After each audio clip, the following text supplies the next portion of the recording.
Greetings, Rink Rats, and welcome to Season 4, Episode 4 of the Blackhawks Rinkcast. I am your host, John Jaeckel. With me tonight is our usual panel of miscreants, starting with Ray Napientek. Ray, how's it going, buddy? All right. Good. How you doing? Thanks for having me on. You excited to talk Blackhawk hockey? Good to have you, dude. Good to have you. Not to be outdone, Andy Campbell. How are you, sir? Doing well. Hey, everybody. Great to be back for another one. Talk some Hawks. Here we go. Cool. And last but not least, the writer to be named later, Sean Fitzgerald, also known as Sean Goldstein. What's happening, my friend? I'm doing good, John. Excited to talk about an exciting team. Rocking a DK hat this evening. I see. DK. I'm going to go through my DK and then maybe Zebra collection. I've got a couple of Zebra cats. Those are cool. I really enjoy the hats he helps design. So I'm impressed. You're rocking a new lid just about every week here, and there's a high quality level. So yeah, I have a problem, as my wife states. Yeah, it is the first step, though. I've had it for years. I can't. I'm trying to limit as many hats as I can buy. Me not being able to go to arenas and stuff helps. It helps me not buying them because I always have to look. My wife tells me I have a problem, but it doesn't have anything to do with hats. We won't talk about that. So guys, probably the big issue.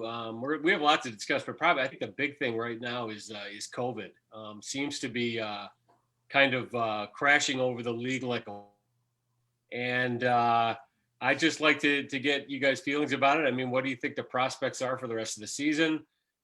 Is there anything that the league can do to overcome this?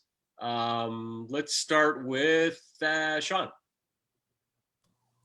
Yep, I'm a big advocate of testing. I think you have to test. The league's policies that we kind of read, they don't test daily, which I think they should. I know they're taking steps to try to make airflow more of a thing, but if you can't test, trace, and then isolate, that's the best thing I think you can do. And if the NHL doesn't get on board with that, they're either going to have to go to a bubble situation or they're going to have to shut it all down. Andy, what do you think? Yeah, I mean, I don't really know if there's any running away from this at all. I mean, I think without a bubble, that obviously the Edmonton and Toronto scenarios worked out pretty well for the playoffs. But I mean, as long as there's travel and as long as there's, if players are, in their home barns and then they're going home and they're going to and from and they're not really, we just don't know who's isolating and who's not. And you see, I was just right before getting on this podcast, I was watching the Rangers and the Capitals, and you see in the face-off, and you see, they were highlighting Artemi Panarin and Ovi, and they're kind of, knocking each other's heads a little bit and speaking to each other and joking around. And, it's not an indictment on those two players or anything, but I mean, as long as there's going to be body contact, people coming together, travel associated with it. I don't, the rapid testing in Toronto, I think is a good step. It's a good idea. I think this glass idea that they're doing is just a bunch of smoke and mirrors. I don't really see that being a huge benefit to creating more ventilation. Again, I have no clinical background in any of this stuff, but I like Shawnee's points a lot. But I think if it's going to go through the NHL, it's going to go through the NHL. And if they need to stop and pause and postpone, I certainly wouldn't race to prioritize vaccinating professional athletes or anything like that. The optics around that would be really, really bad. I don't know. I mean, COVID, I mean, we're almost a year in as Americans, and it's as unpredictable as ever. What can you say? Well, we're going to find out what Ray Napientek has to say right now. I always thought it was going to be a crapshoot. That's for sure. When you've got a lot of activity, you got to trust the players, and you could do everything right and still test positive. Right. And for every step that maybe you aren't, if you're going out, if you're doing things, whatever these guys are doing, personnel are doing, you've got to be able to trust. And that's where if you put them in a bubble, I mean, obviously we saw that was successful, that worked. But I was always skeptical about, how this season was going to go about. The testing is obviously something that should be ramped up, like the Maple Leafs were doing, like Andy had talked about. But, for me, I'm no rush to go back and watch these games. It's just a sport, to kind of piggyback off, what you guys have been saying as well, that, there's bigger issues than, getting these guys the vaccination, stuff like that. So, but for me, I was always, 50-50. We get through it, fantastic. If not, how are you going to go about and play the playoffs in next year? How are you going to do the draft? How are you going to, is the 21 draft going to be the 22 draft? Juniors aren't playing. There are so many things that are going into it. But, sticking with the Blackhawks, taking down the glass and stuff. I joked earlier that, they should keep the fan blowing that, blows during the national anthem, it blows the flag, keep that going. That'll solve all the, you're just, you're trying to do as best as you can. But, if they ended up having to stop the season, I wouldn't be shocked one bit. Yeah, you guys have, as usual, made it hard for me to add anything, insightful. I also believe, and when I read the tweet today about the Maple Leafs going to, tests of everybody entering the building, I thought, well, gee, why didn't they do this for all the teams at the start of the season? I mean, it's imperfect. These people know how to run hockey teams. Well, most of them anyway, and run a hockey league again, most of them anyway. But they're not epidemiologists. They're not public health officials. And therefore, they're not going to get it right the first time. Unfortunately, when you don't get it right the first time, people get sick. And, I'm with you, Ray. I think if they lose the season, it's not the end of the world for me personally as a fan.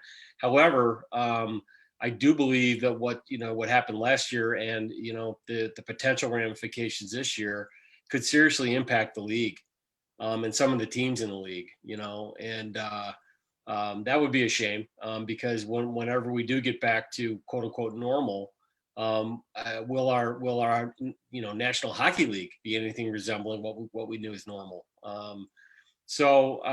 It's there's no easy way out of this. There hasn't been since March of last year, and hopefully they'll figure some things out and implement some protocols that can right the ship and keep the season going. But it's kind of a mess right now, and it doesn't look like it's getting better. So let's pivot, guys, and we'll stay on the topic of quote unquote illness, but move away from COVID, I think. So last week, I think we learned that the rumors that were going about Jonathan Toews were in fact not true, which is arguably the best news I think we've had all year, based upon what we were hearing, and without going too much into that. But the fact remains he remains out, and I'll start this one off, I guess, and say that the fact that he's still out, there is no timetable for his return. I think, Stan Bowman in his comments last week said that it was possible he could return. But you got to wonder, whatever this is that's keeping him out this long, and as you go through the things that it could potentially be, and I won't go into all of them, but one of them that you have to look at because he has a history of concussions is CTE. And I'm not saying that's what he has. I haven't heard that from anybody. But actually, if you think about the rumor that was going around, and the fact that apparently the symptoms of CTE can mimic more serious symptoms like what the rumor was that was going around, it's serious. I mean, and a return to hockey may not ever be in the cards, but thank goodness, he doesn't have a fatal condition, a terminal condition. So I don't know. I still feel like I think the team may know more than they're letting on, which would not be unusual in the NHL regarding injuries.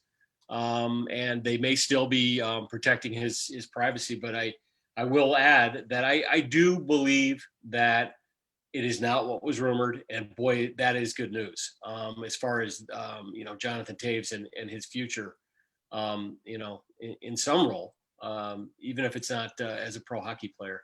So I'm going to turn this one over to Andy. What do you think, man?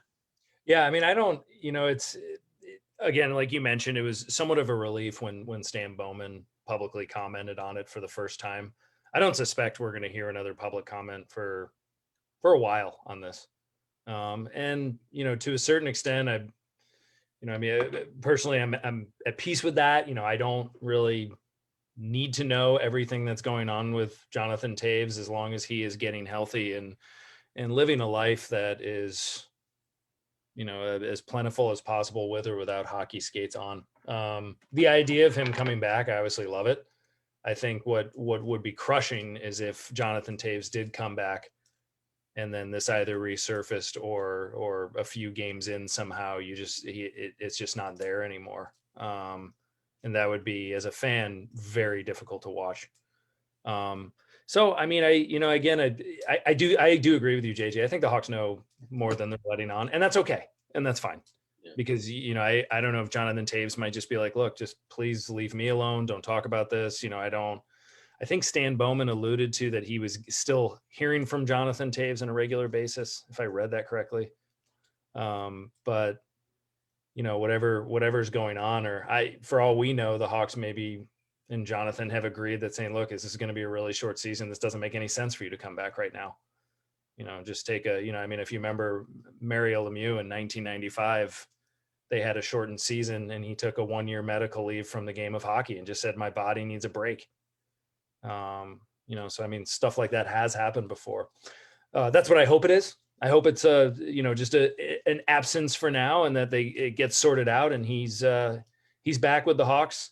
If not, then whatever decision he makes is for the interest of his long-term life health.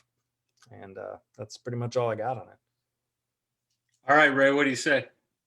Yeah, speculation's always tough. You hate to read it. You hate to see the rumors and stuff like that. And that's what it is. It's speculation. Nobody knows unless you're sitting next to him or you've talked to him, stuff along those lines. Or, Stan came out and said, this is it. So, and it's tough because, he's the captain of the team you follow, the team you cheer for. He's the captain of a big part of 3 Stanley Cup championships. There's a piece that, you're still like, man, you hope he's okay. What's going on? You try and live through these guys a little bit sometimes too, being a fan and a former athlete, but you just hope that everything's going to be okay. And at the end of the day, he's back out on the ice doing all right. So, but that's the hardest part. He's the captain of the team you've been cheering for all your life. So, but yeah, speculation, I don't even, that's something I don't even touch and stuff along those lines. You get comments, you get tweets, you get, things go back and forth, with trusted sources and us and stuff along those lines. But like I said, unless you hear it from, Jonathan Toews or you hear it from Stan or something along those lines, it's just all speculation. Yeah. So, but you just wish him the best because, he's the captain of the team you cheer for. So hopefully he's doing all right. Yep. All right, Fitzgerald, hit me like I stole your milk money. I don't know if I can do that, but yeah, like everybody said, I'm more leaning towards Andy. I hope just he, regardless of what it is, and if he can play in the future, just take this season off. Just rest, try to get healthy, whether it's healthy enough to play or just healthy in general. I think, we're already 11 games into a 56 game season already. So I'm glad that what the big rumor wasn't the case, because that would have been really hard to handle. So I'm glad it's not that. And hopefully in the future we'll hear something from him, but it's never good to speculate. So I guess no news is good news, right? So, that's where we're at here. If he can play again, awesome. If he's going to move on, great. He's done enough. So I'm happy either way. Awesome. So let's pivot again. There's a game going on right now as we're recording live. That's probably why we have less than our usual 7 or 8 listeners on Facebook. But our own Eric Andrews in our Rink staff chat commented a few minutes ago that Lankinen is human after all. And this is a follow-up to a little bit of a debate that we had a couple of days ago around Lankinen and, how to rate him right now. I was Mr. Sunshine and Roses, and I put myself out there and said, wow, wouldn't it be great if the one thing the Hawks got out of the season was a really good top 15 starting goaltender in the NHL, and you guys just whizzed all over my cornflakes and told me I was getting way out ahead of myself, et cetera, which I have to say honestly wasn't. I just said, what if, based upon his performance. And it looks like the last game and a half or so, he's been a little more human. Although, if you listen to Pat Foley, you'd think that he was, definitely a shoo-in for the Vezina this year. But again, I feel like there is something about him in terms of the way that he has come and kind of claimed the job over a couple of guys who have way more NHL experience than he has.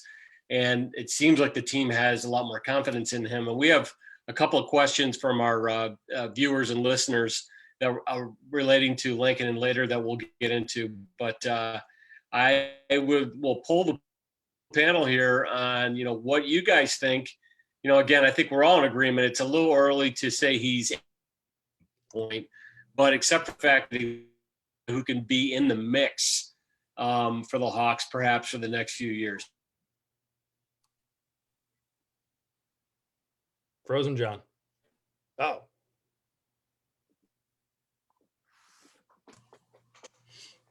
Shawnee, what do you think?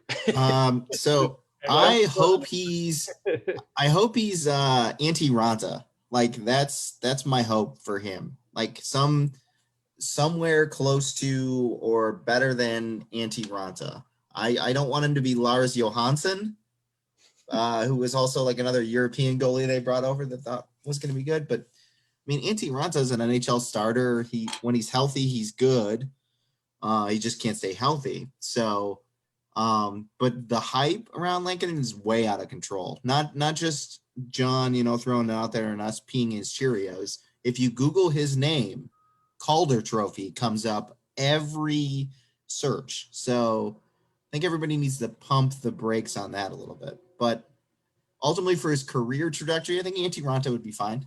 But if he's a decent goalie and like top 15, I mean, that's a huge plus. Nobody thought that we'd get out of this season. So, yeah.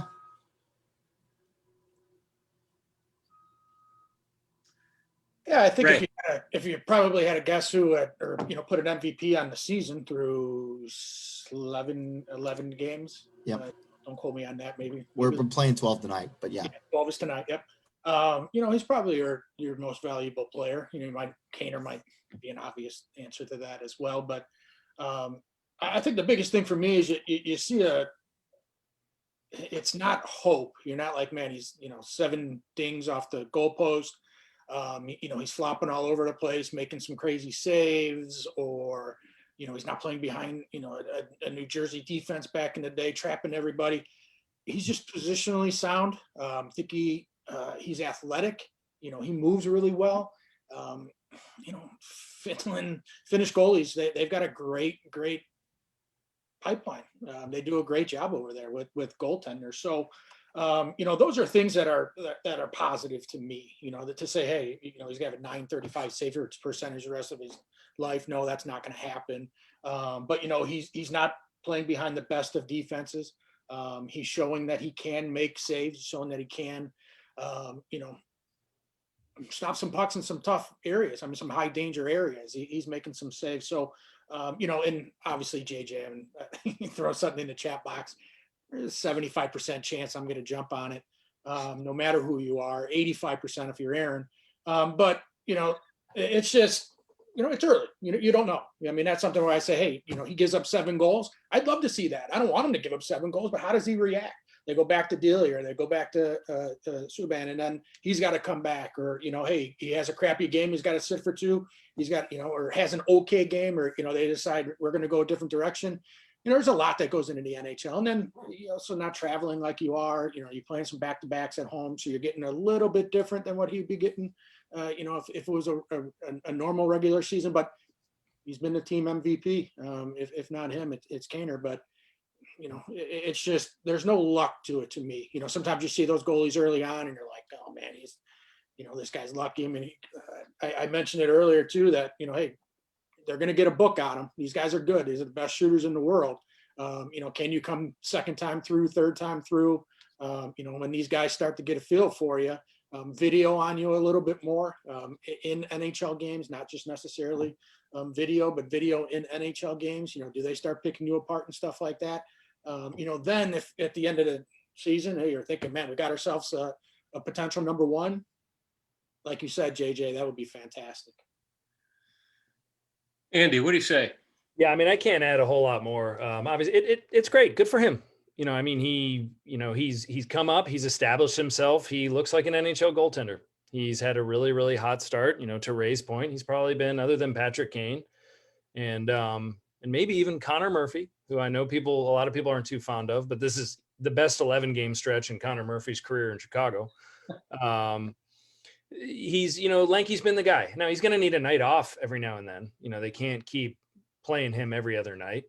A little leaky in the beginning of the game. The goal Aho scored earlier tonight that I just caught a glimpse of, was a little, somewhat pedestrian.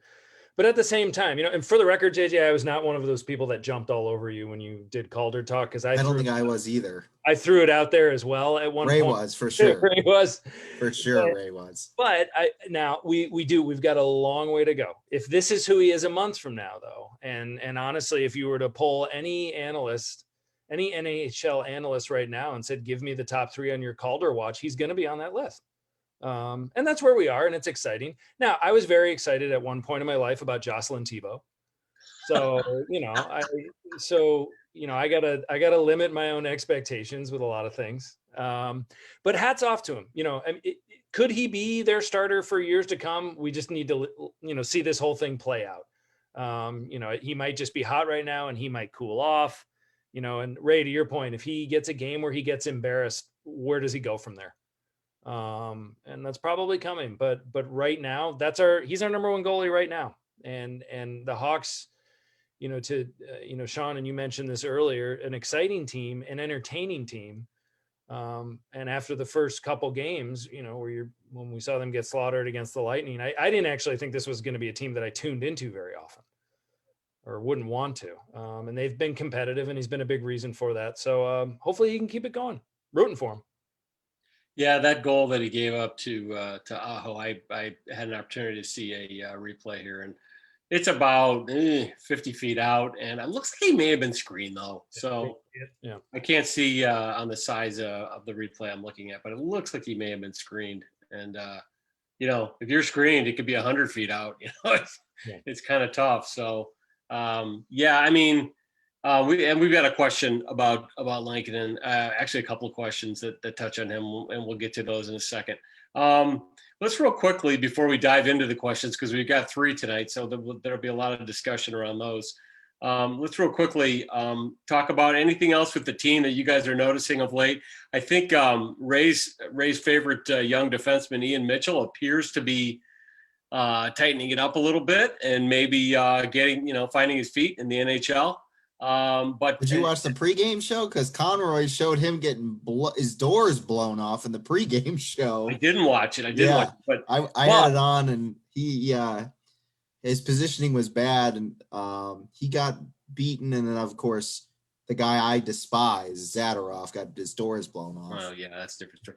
Well, here's the thing though with Mitchell is that he's gonna have, it's gonna be a 2 steps up, 1 step back, or 1 step up, 2 steps back process. You don't come into the NHL with 0 pro experience and just all of a sudden a light switch goes off, especially on defense, and you're not gonna make any mistakes. He's gonna still make mistakes, but it did appear the last couple of games that he wasn't quite as lost, perhaps, as he had been previously. And I'm going to turn this right over to Ray. see if I'm just completely smoking crack again. Go for it, Ray. And we had talked about this before. It looked like he was a split second slow on his decision making, which, I mean, he's playing against the best players in the world, versus being at Denver. So, I mean, there is some adjustment period there. You'd be worried if he couldn't skate, if he couldn't defend, if he, is he putting, body on body? Is he using his stick? Is he a turnstile? Is he just completely clueless out there?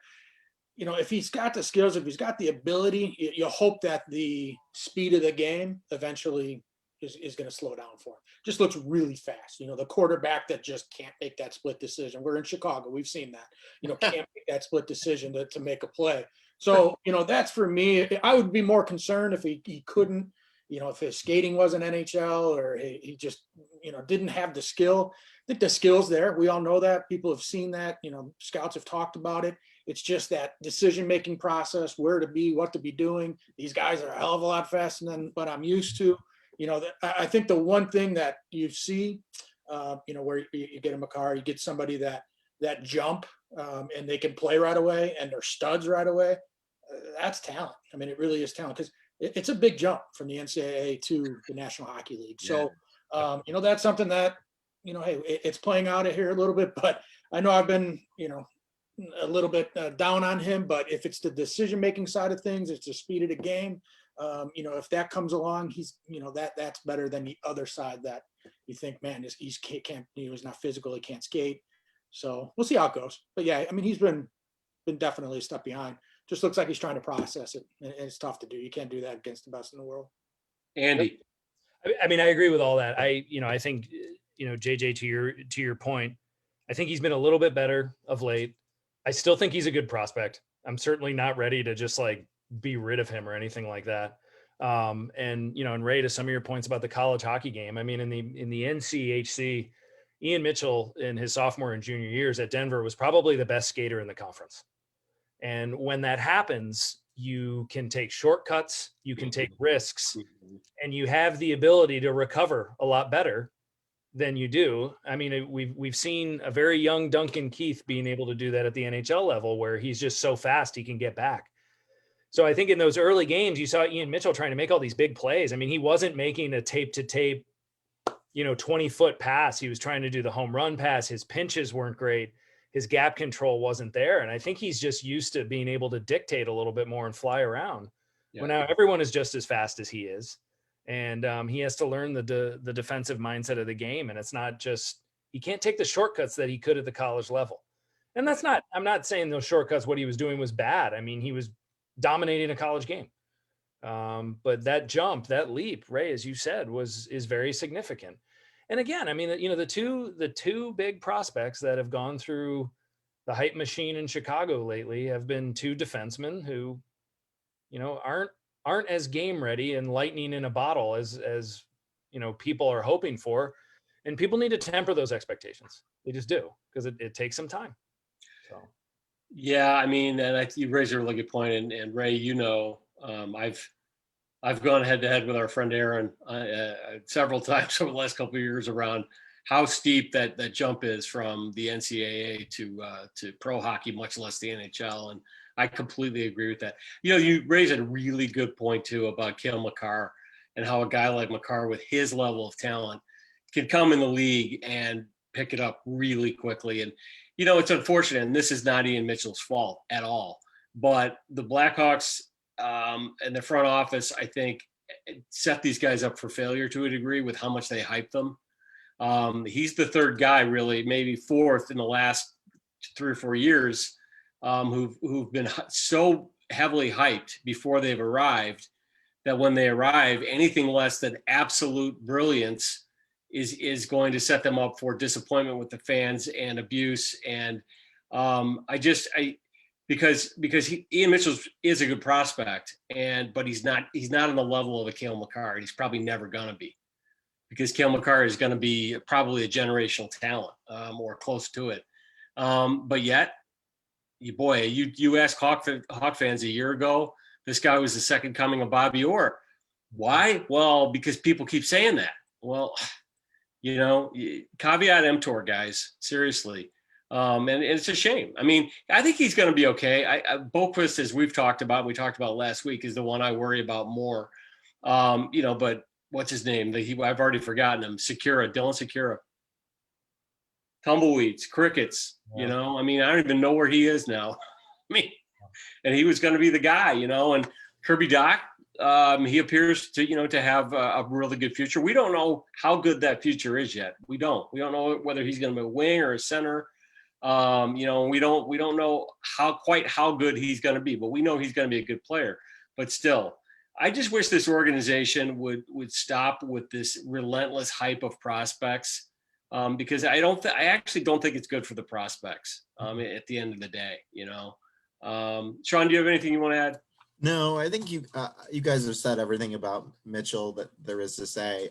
I would say I think the reason the organization hypes the prospects is because they don't have anything else to get us excited about right now. That's Right. what I think is why Nick Schmaltz and Dylan Secura, Kirby Doc, and now Boquist and now Ian Mitchell were so overly hyped. I think they're just trying to get the fan base excited about the next. I mean, we were spoiled. Like Patrick Kane came right to the end. Jonathan Tate, we were spoiled with prospects that were good right away and could play at the NHL level. And now we're seeing that it takes time and development and stuff like that. And this new generation of Blackhawks fans isn't accustomed to that. Like they're just not. They're accustomed to Jonathan Taves playing and being captain at 19 years old. And that's why I think that's the biggest flaw with the marketing department and Stan Bowman, overhyping kids like that. That's spot on, Shawnee. I mean, we're not, I don't think in our lifetimes we're going to see two teenagers arrive as rookies that will just turn the franchise around like we did. That just doesn't happen. It won't happen that often. I mean, I don't know, maybe once in 50 years, kind of like the 50-year storm that Bodie was all fired up about in Point Break, and he sat on the beach at Bell's Beach, something like that. But it's too bad that as you said, the Blackhawks, they don't really have any high end forward prospects that are other than Doc and who are really early picks where you're just like, this is a can't miss kid. So they designate players where it shouldn't be there. Ray, you're hosting. JJ's gone. Yeah. And even with with Mitchell and Boquist, Boquist should have been in Rockford last year. Said that from day one. He should have been playing in Rockford, learning the speed of the game, learning the physicality. He was a boy playing with men. Mitchell, go to college. Does he have it? Do you put him on the taxi squad or whatever they call it, and let him sit? No, he's learning by fire and stuff like that. So, for me, that's a guy even that should be in Rockford. I mean, things are obviously a little bit different this year, but for me, a guy like Boquist, to go back to him, I would have loved to see him play 18 minutes a night last year in Rockford. Yeah. Come up this year, see what he can do. Different. That 1 year is just going to be such a huge advantage for his future that. Then you start to worry about it, to jump on Twitter, have arguments with people that he's never going to make it, or you don't know that he's still only played 50 games. You have no idea. If you know that, you should be, picking lottery numbers. So, but for me, I wish the organization had that thought process of we're going to stick him in Rockford and he's going to play 20 minutes a night and whatever happens, happens. And then next year when we can be competitive and maybe we get some guys or this and this, things fall in, I luck out on a good trade. I got myself a defenseman that's playing 16 to 18 minutes a night in the NHL. That's comfortable doing it. It's not him growing up, watching him on TV growing up. So it's just not the organization that they want to be. Ray, they should have done the Nicholas Beaudin treatment. Like I like watching the pregame. Conrad was gushing over Nicholas Beaudin in the last 10 games and just how well he's played. And he went to Rockford and he developed in Rockford and they brought him up on the taxi squad this year. And now he's played in 5 or 6 games and not looked really out of place. So you have four guys that were full season Rockford guys last year that are, dare I say, impact players for the Hawks this year. You've got Hagel, Kurt. How good has Kurashev been? Yeah. He's been awesome. Yeah. And and then you just mentioned Beaudin and then Lanky. And so those are 4 guys that went down to the AHL and got hungry, probably came in this year saying, I'm going to make this team. And Boquist hasn't had that, to him. He's always, and this is not his fault, but it's always kind of been a given that he's going to be there. And so I mean, if you send him down to Rockford now and you try to light a fire under him, I think that'd be great. Yeah. It's funny, Sean, you raised a really good point about Taves and Kane making the jump from junior and college respectively right into the NHL. And how I think there is a generation of Hawk fans who think that that's completely normal and acceptable. And to your point earlier about Makar, Ray, I mean, it is when we're talking about truly elite talents. And the fact of the matter is, as much as I do like Kirby Dach, it's probably unlikely that he's going to do everything that Jonathan Taves has done, or they'll be that kind of player. And again, it's unfair to put that expectation on him. He's going to be a good player, but the problem is again, I think that Hawk fans, especially the latest generation of Hawk fans, they forget the many long decades in the wilderness that this organization went through before they just hit time after time. And they kept rolling 7s for about 5 or 6 years, and all of a sudden, boom, they're back in. But they had to go through a lot of crap to get there too, and this process is not going to be a couple of brilliant Stan Bowman draft picks and, hey, we're back in the big dance. It's not going to work that way, So you guys are making a lot of great points, and I think, boy, Andy, you just said it. The argument is really emerging and being proven as we watch this season unfold, that time in the minors is better for these guys than shoehorning them into roles in the NHL that they're not ready for. So great discussion. I'm glad we dove back into this tonight. So let's dive into some questions, shall we, gents? Cool. All right. So on the subject of Lankinen, Shady, our guy, Shady Driver, asks, is Bowman smart enough to know that the team will still need a starting goalie once the league operates a normal season with interdivisional play? So I guess Shady's saying that he's not sold on Lankinen.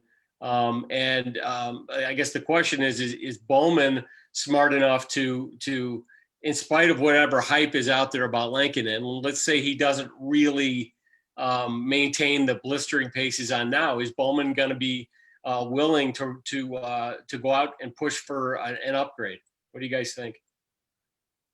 It's going to have to, even if, let's say at the worst, Lankinen's a 30-40, goalie, a game guy. Who else is in the organization that you think is going to play? They're not in the organization right now. Even if, you think he's the number one after the season, you're still going to have to find somebody that can play meaningful minutes. And let's say, Lanky becomes a top 10, top 15 guy, you're still playing 30 games as the backup, 25 games as a backup, maybe in a regular season. So in a normal 82 game season. So he's not in the organization right now. It's not Drew, who was drafted last year. He's still a long way away. It's not maybe Delia, not Subban, so, I mean, they would have to go out and get themselves a veteran that would be a good piece with Lanky. Sean, what do you say?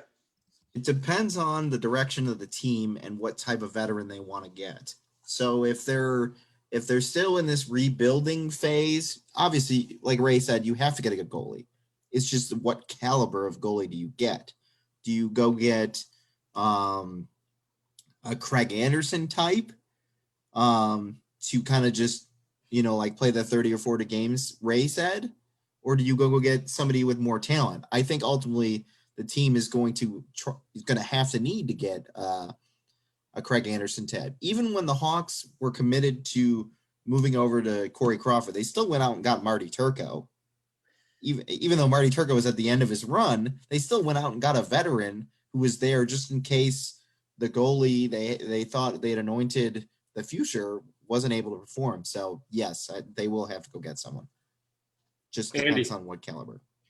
I like that take. I agree. If Lanky, let's say he turns out to be everything or more than what we ever imagined, and becomes in the Calder conversation late in the season as a finalist, something like that, and the Hawks feel like maybe we have a starter.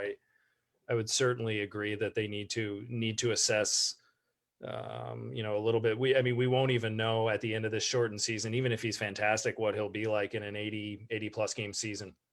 And that takes its toll, particularly if you haven't done that before in your career. So at any rate, the other thing that needs to be considered in this whole is we still don't know where the NHL and the Blackhawks are going to be economically after this season.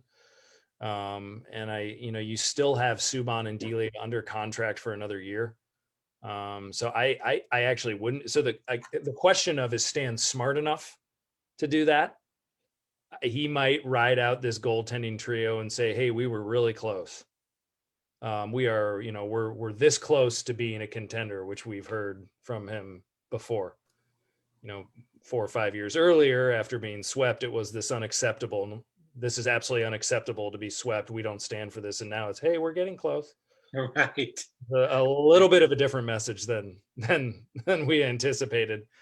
But I would certainly be in favor, even if Lankinen, they decide, is an NHL caliber #1 goalie, of getting him additional support. And I don't know, and maybe Subban can fill that backup role, but now it seems like the clock has almost been punched on Delia here a little bit. I don't know where he stands, or if, when it's time to put Lanky on the bench to give him a little bit of a breather, if it's going to be Subban's cage and what's in store for Colin. But we'll see. Yeah.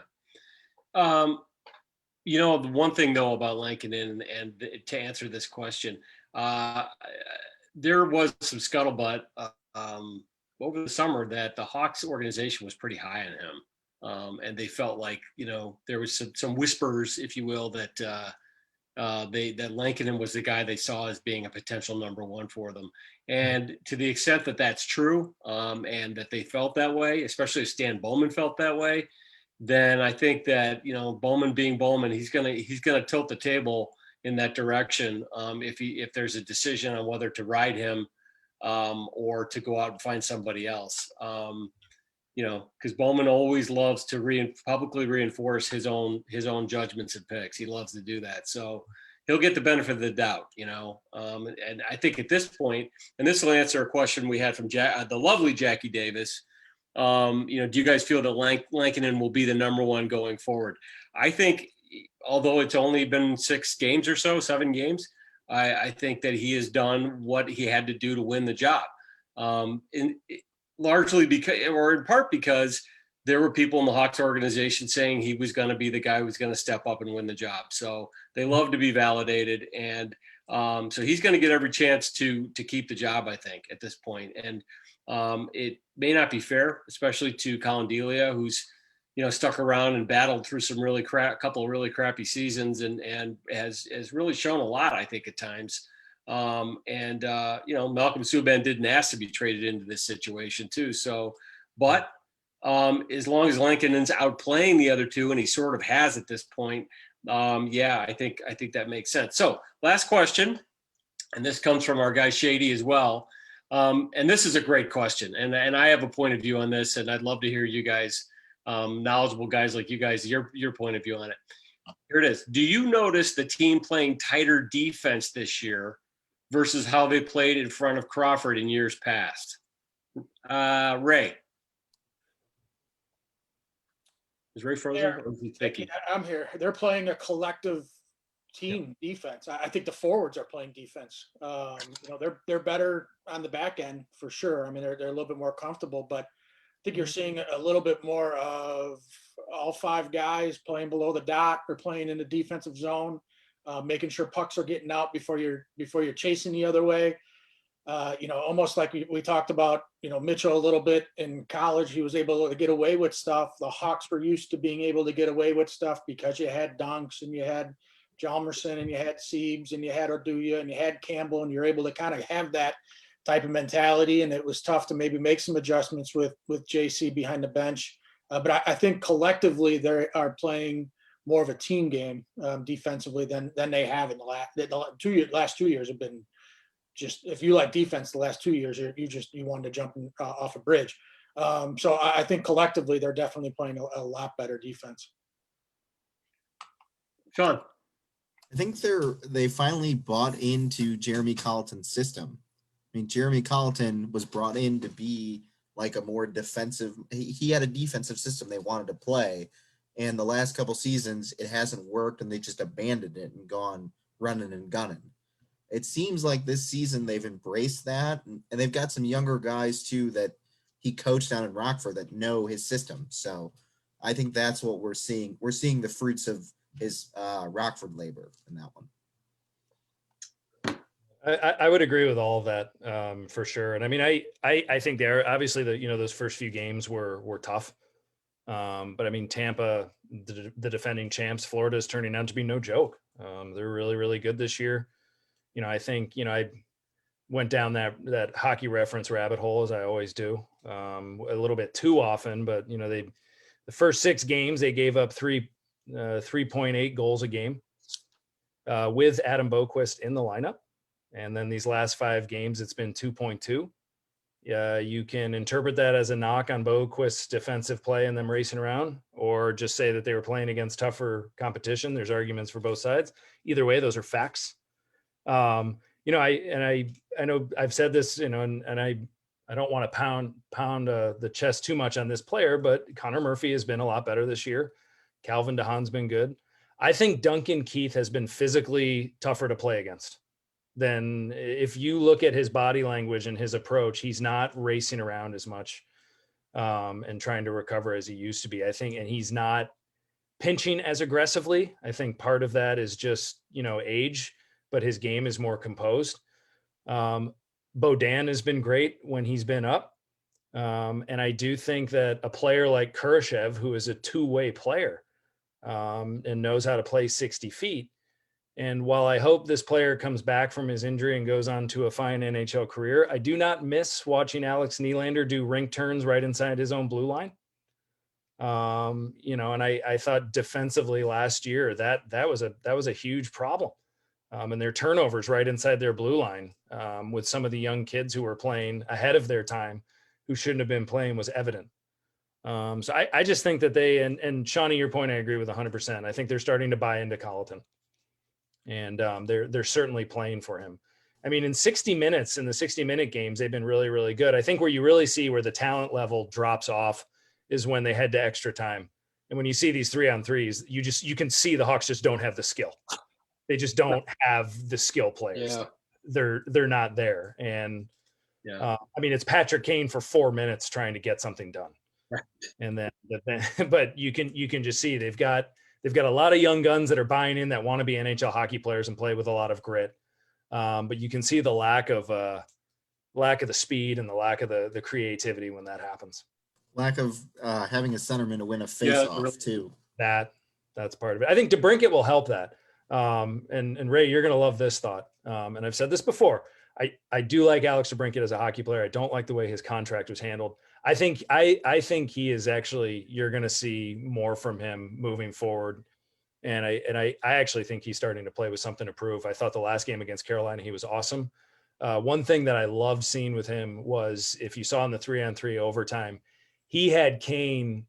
He was just below the dot. He had Kane, and all he had to do was put a little sauce on the pass, and he rushed it. And then Kane has got 15 feet between him and the goalie to do Patrick Kane stuff.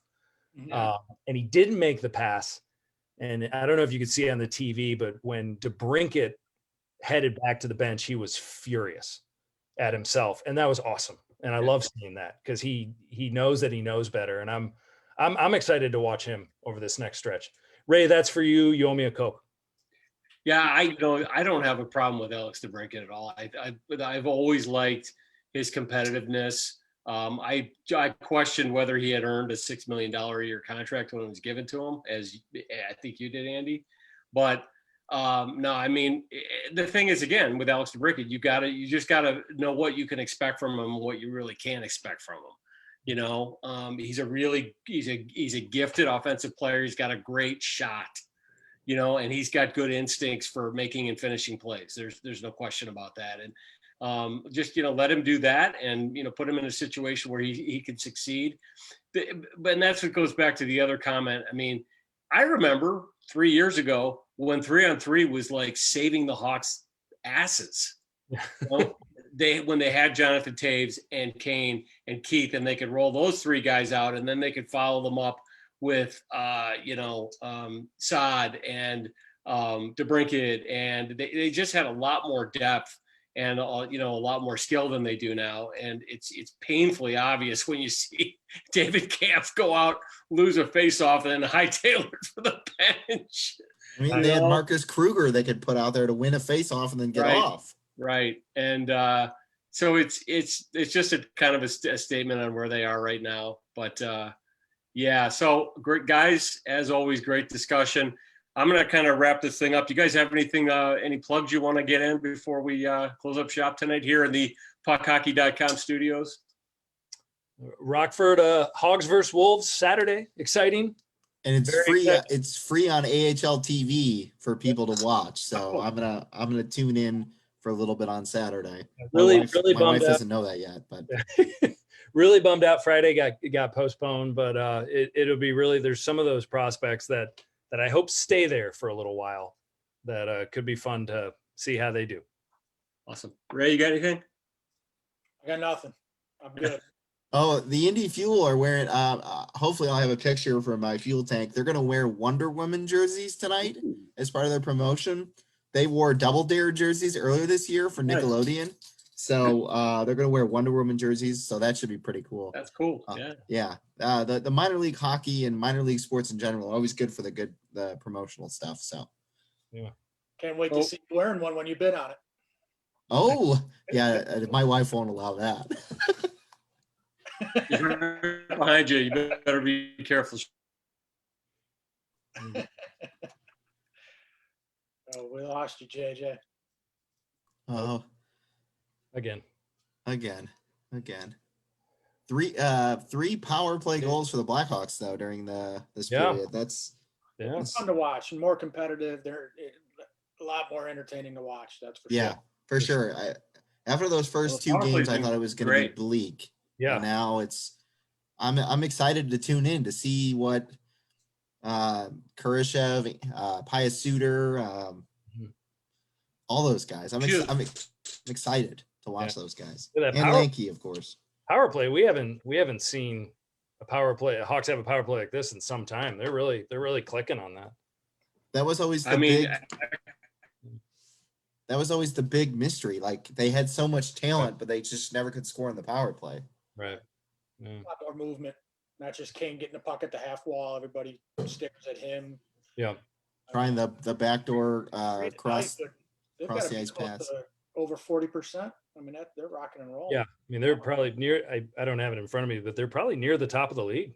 I thought at one point they were, but I think because Dallas had only played like 2 games or something crazy. Power play has really been, I think, carrying the Hawks so far this year. And, hey, it's great. I mean, that's definitely an improvement over last year, Okay, so a couple things. First, I want to thank our sponsors, puckhockey.com, PUCKHCKY. We are in negotiations with the folks at Puck Hockey to perhaps introduce some new branded Rink apparel that you all can go and buy and use that discount code, the Rink, THERINK, and get 10% off that and anything else at puckhockey.com. Really cool stuff. So we'll have more on that, including their CEO, Matt Marini, is going to be joining us on a Rinkcast here in the next couple of weeks. Next week, we have a special guest, an often contributor, the international man of mystery, Q-Stash. He's also one of an army of semi-official lawyers of the Rink.com, and we need a lot of them. So Q will be here next week to offer his special insights on the Hawks and all things legal pertaining to hockey as well. Although we've never asked him about that, maybe we will this time. Talked about our sponsor, puckhockey.com. Great people. Again, get over there, check them out. PUCKHCKY.com. Andy, thank you again, as always. Sean Goldstein, also known as Sean Fitzgerald, thank you, sir. And the one and only Hockey Knapsack. Follow him on Twitter at Hockey Knapsack. You want to spell that out, Ray, so you get that right for everybody? Napsak, no C, knapsack, NAPSAK. So hockeyknapsack.com. All right. Sean, what's your handle? It's Diesel 3426 DIESAL 3426. Right. And Andy, and now yours is always hard to remember. Andy Campbell 16. So ANDYCAMPBELL 16. It's like AC Mid at one time or something like that. Yeah, AC well, that was my hockey buzz name when I was that's always right. commenting on all your articles and trying to argue with you back in the day. I'm having a hockey buzz flashback. You know, It's not a good thing. That's definitely what it was. Not a but- good thing. No. It's like a Vietnam flashback. Andy 16, but number 1 in our hearts. Oh, I appreciate it. Thank That's you. Well, I still remember my old buddy Brian Lafferty around 2009 was like, "Hey, if you really want to read good Hawk stuff, go to Hockey Buzz and Oh, read this that's guy nice. John Jaeckel." I was like, "Okay, That's nice. yeah." That Brian Lafferty guy needs to have his head examined. But no, seriously, when you talk to him, so tell him I said thank you. I really appreciate that. Certainly will. $20 That's well another spent. era. All right, folks. Let's wind this thing up. To all of our Rink rats, thank you for joining us tonight. This is available on the Rink.com page on Facebook. It's also going to be available on iTunes and other podcast platforms. If Gabe was here, he would tell you all about them. He knows them better than I do. But this has been a great show. We'll be back next week. And look for our 3-game Hawks recap. Will be dropping either tomorrow or the day after. To get all the recap on the games that have transpired, including what looks like a Hawk win today. So until next time, we will see you on the rink. See ya. Take care.